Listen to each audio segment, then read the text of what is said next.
بناتګل بیټني د چو شعرو غوښتنه وکړه. ورته ډالۍ دې وي چې ذکر د سبحان وکا، فکر حق جهان وکا، تکه توره شپه به وي غم د ګبرستان وکا. مه غواړه دولت بنده، سوال اوس د ایمان وکا. زه نه بشي دا شپه سبا، بلاله ته اذان وکا. زه لکه د للوې ګل، ما باندې باران وکا. شعر د خالد خان واروه، سوچ په داستان وکا.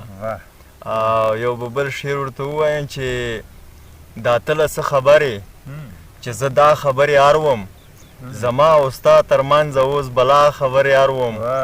او دا داسې خلک دي چې محبت او مینه نه پیژني. دلته زه د جرم او د سزا خبرې اروم.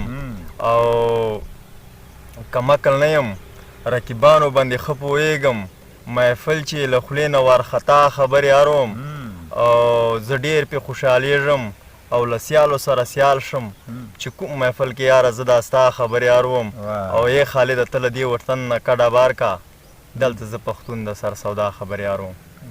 ډېر زبردست، ډېره مننه، ډېره مننه. ماشاءالله. اول چې ته موږ ټولنې ته راغلی وې که نه، موږ تا شعرونه ویل، هغه شي دومرې هغه نه و، وزن نه و لکه نن سبا دی چې تا په شاعري شي وزن راغلی. دا وزن دې جوړ کړی، دا شاعري دې رنګینه سوې، دا شاعري شي دې استعارې کنایې راوستې دي، تشبیهات دې په شاعري شي سم کړي دي.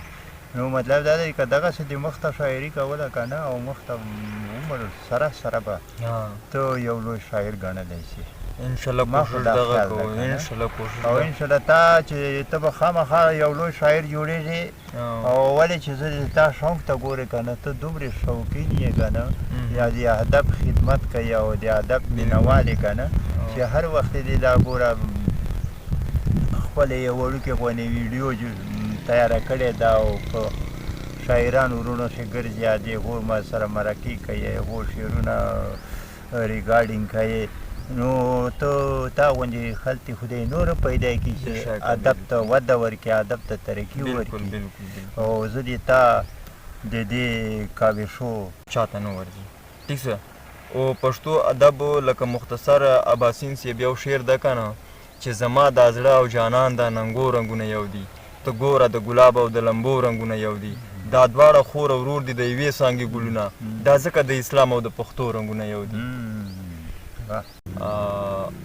بهرحال دا پښتو ادب چې کوم دي دا به انشاءالله زه نور ورته ښکاروم دې خلکو. نه خبره داسې ده چې تا خو دا موږ علاقې باندې بلکل د میډیا د سره ډبه ده که نه، ډېر ښه ښه لیکوال دي په دې منځ کې، ډېر ښه لیکوال پراته دي، ډېر ټیلنټ شوده خلک دي. خو بهرحال موږ هغه نظر انداز کړي دي په دې وجې چې یاره دا چا سره شوق نشته چې هغه ووایي چې یاره زه ریکارډینګ کوم، ټیک شو که نه، دی شو کوم، داسې میډیا ته یې ورکوم، نیټ ته یې ورکوم. مطلب دا په نیټ ډېر تر اوسه پورې راغلي نه دي موږ سره چې چورې دي که نه. دا خو د تا برکتونه دي چې اوس ریاض نادان صاحب ولې مې واورېده درجې داسې به دې نور ریکارډ کړي، ولې نیټ زه ډېر پلټه نه که نه، ډېر ریکارډ کړي په نیټ په دې هغه کړي که نه. ارماني صاحب سره په موبایل مې ریکارډ کړي دي. اچھا، نو موبایل ارماني دې ریکارډ کړی دا. او دغسې دا یو پښتو یو خدمت، بلکل. او دې خدمت سره یې تا په شاعري شي ډېر قوت راتلی شي. ولې چې د هر شاعر ته زړه پړوي، تا ته غزل یې، تا ته نظمونه یې، تا ته نعتونه یې، تا ته وغیره وغیره په پښتو چې کوم دي هغه دي کیسې دي، نو هغه تا ته یایي، نو ته ورنه متاثرې کېږي. بېشکه.